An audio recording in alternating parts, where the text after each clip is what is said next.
Welcome to D50 After Dark. I'm your host, Mickey Bennett, and in today's episode, we will be having one more conversation with Jesse Oakley III from Las Vegas. And today we're going to be talking about his experience organizing and hosting a Toastmasters International Convention. I have a lot of questions, so stay tuned for our conversation with Jesse.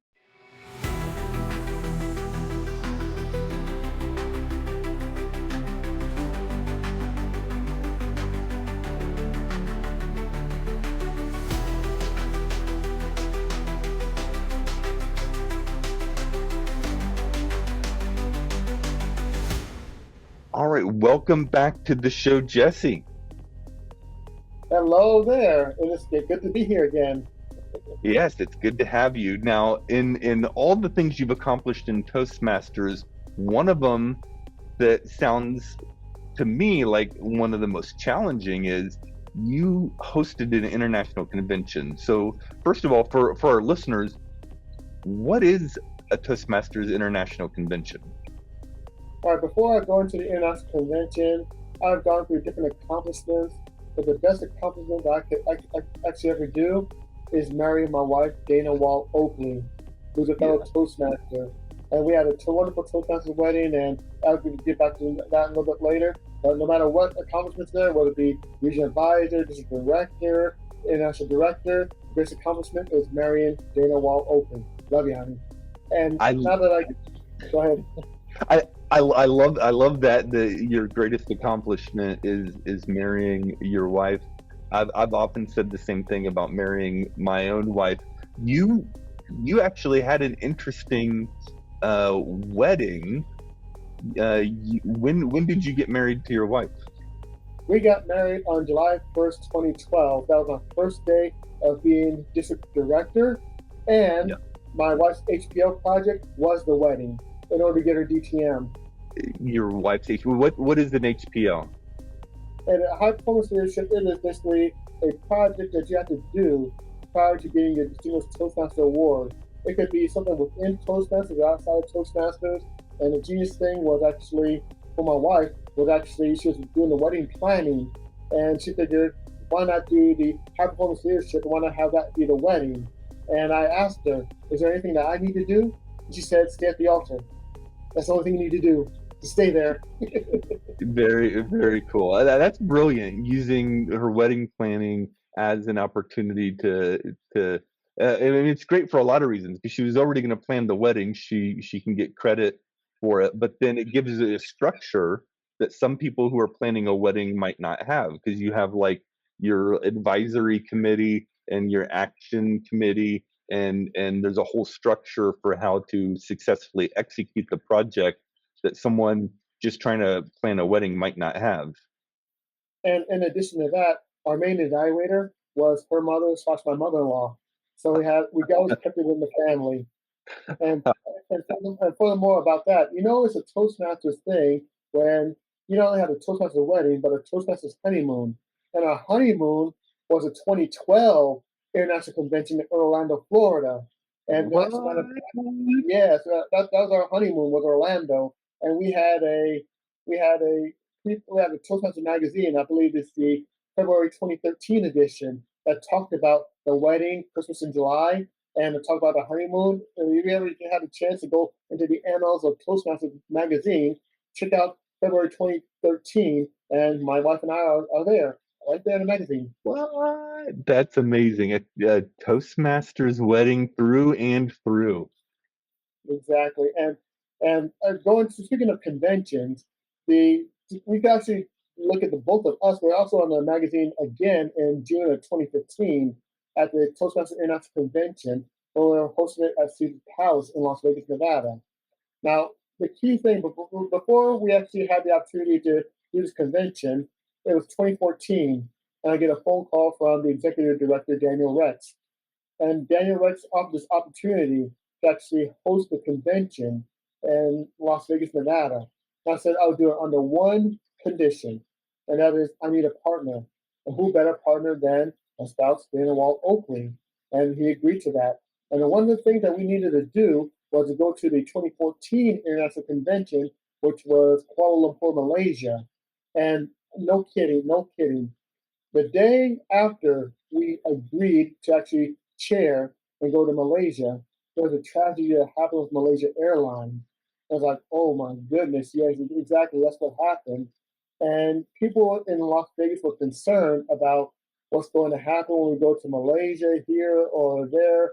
And I had to give a speech in front of majority of Vegas Toastmasters and say everything happens at any given reason at any given time.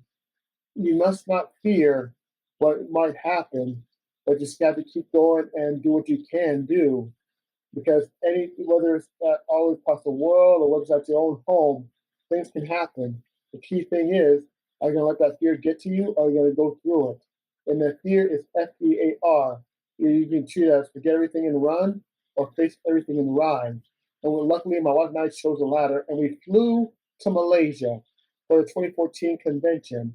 And we took notes from their conference chair, Yap Cielo. We had a chance to work with volunteers, we had a chance to do notes, and we took copious amounts of notes for the convention and see what we can do, what we learned from Malaysia, how we can adapt to Las Vegas and Caesar's Palace.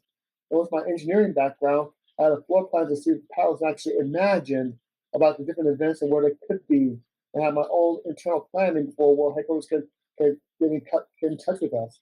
So that was what we did with the international convention. And with Malaysia, with going through what we had to go through and doing what we did with a good setup, I believe going through the convention in 2014 was a great setup for 2015. Now, I have not had the pleasure of going to an international convention yet, but I've been to many district conventions, and I know there's at least three big elements to an international convention, right? You have the World Championship of Public Speaking at the convention. You have like a international business meeting with proxy voters and all that stuff. And then there's also educational sessions and keynote speeches and probably a lot more. What am I missing? Actually, you also have the board briefings, what the board discussed prior to the convention. And you also have the opening ceremonies. You have the Hall of Fame, where you get a chance for districts to actually walk across the stage. For those that reach distinguished, select distinguished, president distinguished, medley distinguished. I also had a chance to honor individual Toastmasters for their contributions in Toastmasters with the presidential citation. There's a whole lot that can happen within the convention at Toastmasters every August. And it is a wonderful experience. And for myself and my wife and I, being a part of that in 2015 was truly fantastic because we get to see all the angles and all the details. And we had the challenge for us are the volunteers. And we did our best to recruit as many volunteers as we can, whether it's locally or internationally.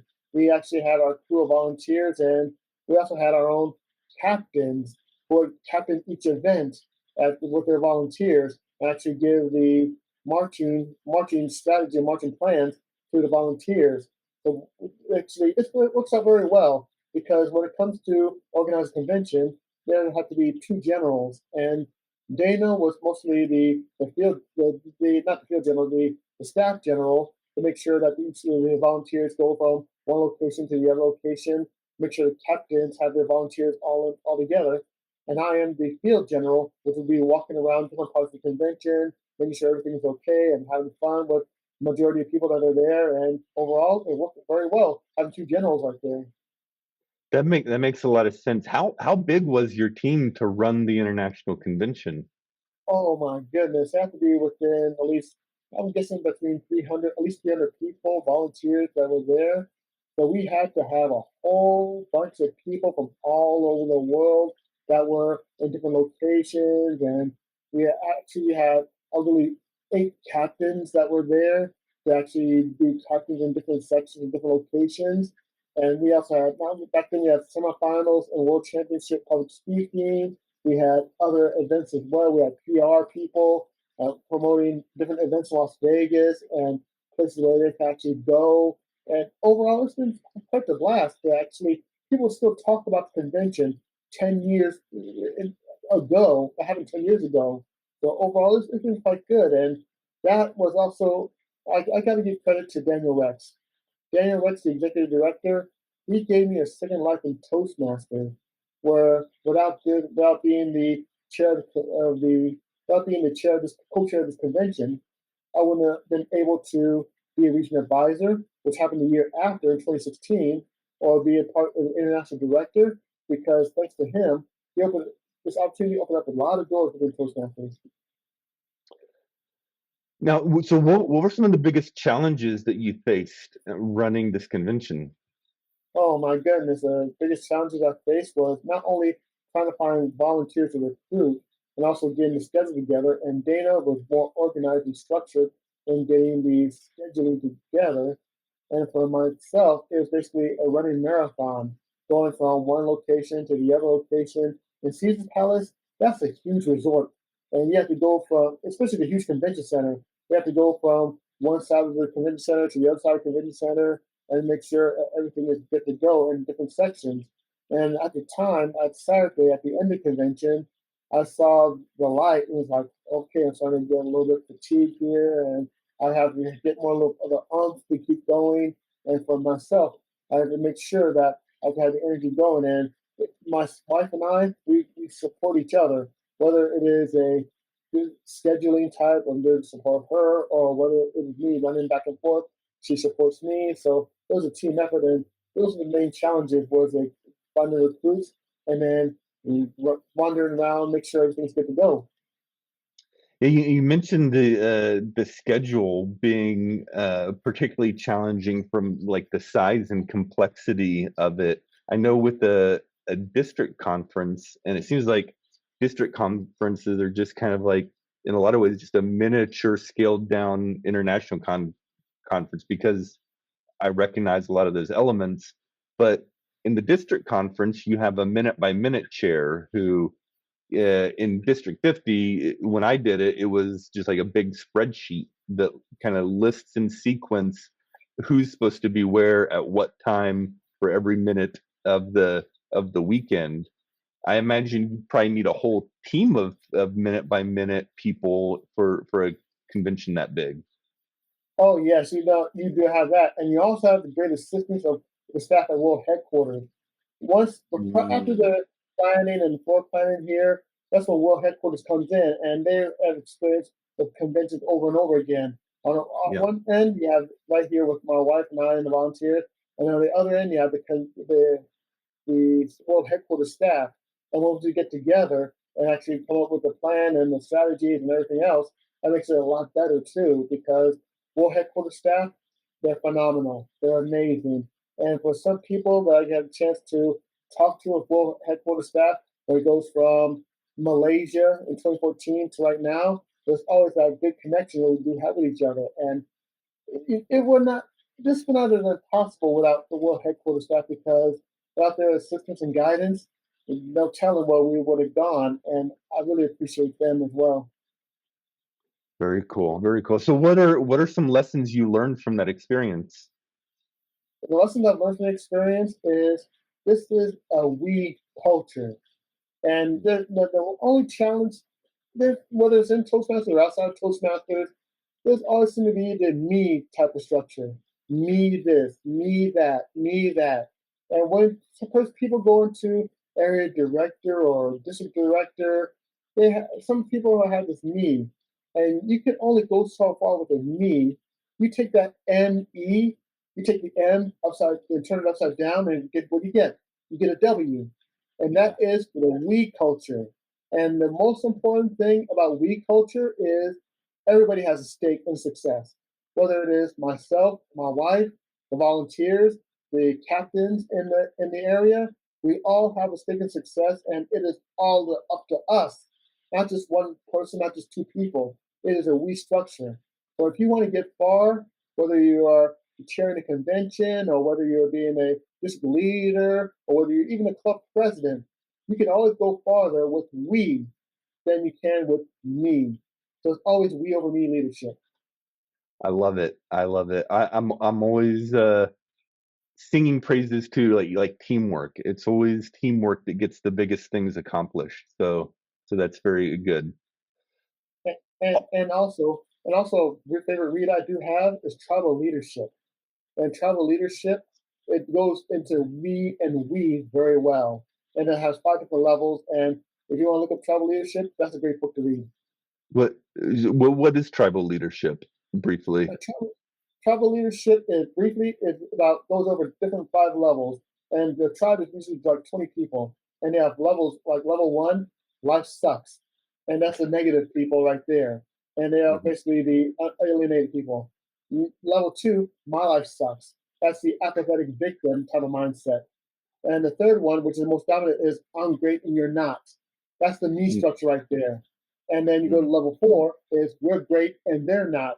And the we're great, in the we structure, but you're competing against other teams. And the level 5, the top level, is life is great. And that's what point we start focus on other teams and other groups and focus on how far you can go as a team and as a group together. That's really interesting. I may have to check out that book. For a second there, it sounded like you were going to describe a concept that is similar to what I can't remember the author, but there's a book, The 5 Levels of Leadership. Yeah. And yeah, and that one talks mostly about like the levels of basically leading up to creating other leaders and creating people who create leaders, right? But you're describing kind of like a mindset of like happiness and who is going to be the beneficiary of your efforts. So that's very interesting. I like it. Tribal, and so that played a part in your experience with the conference. Exactly, and it was very well done, and also that book led me to Phil Jackson, the NBA coach who uses tribal leadership, and it explains it greatly in his book, 13 Rings, 11 Rings, The Soul of Success, when he won 6 rings with the Chicago Bulls as coach and 5 rings with the Los Angeles Lakers. Nice. Nice. All right. Well, Jesse, I really appreciate you coming on to the show and sharing all of your varied experiences with Toastmasters, with engineering, with the conference, and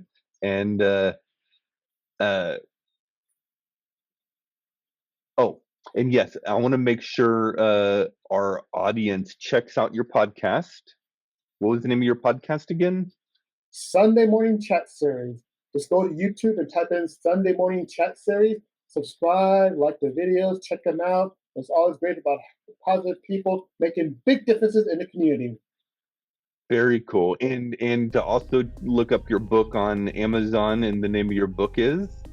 The name of the book is Greetings, Happy People, The Positive Words and Wisdoms Through the Eyes of Mr. I.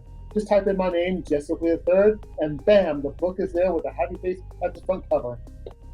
Perfect. Awesome. You have any other parting words for our listeners before we say goodbye? I will give you the parting words that were given to me by a Toastmaster of, I believe, 60 plus years. He was a distinguished Toastmaster, a past international director, and a accredited speaker. And at one point, he was the voice of Toastmasters and making the announcement at international conventions. And he was none other than the late, great Don Inch. And Don Inch used to tell, when I was elected district governor back then in 2008, he told me the following, and I'm going to tell you this. Stay the course. Never quit, for quitting is worse than failing. You may have good moments, you may have challenging moments. No matter what the moments that you go through, always focus on the journey and always stay the course until you get to the end result, because sometimes the most important journey is all about, that's what it is, it's about the journey. And sometimes the journey can be better than getting to the end result. So always stay the course and never quit. Wise words, my friend, wise words. Well, thanks again for joining us, and good luck in your adventures in Las Vegas, and good luck getting that rain this weekend. And we will talk to you again sometime, Jesse. It's always a pleasure, and remember, my friends, the journey continues. The journey continues. All right, and thank you, listeners, for tuning in to B50 After Dark. I've had a lot of fun talking to Jesse, and I'm looking forward to see who our next guest will be on B50 After Dark. I'm your host, Mickey Bennett, and we'll see you next time.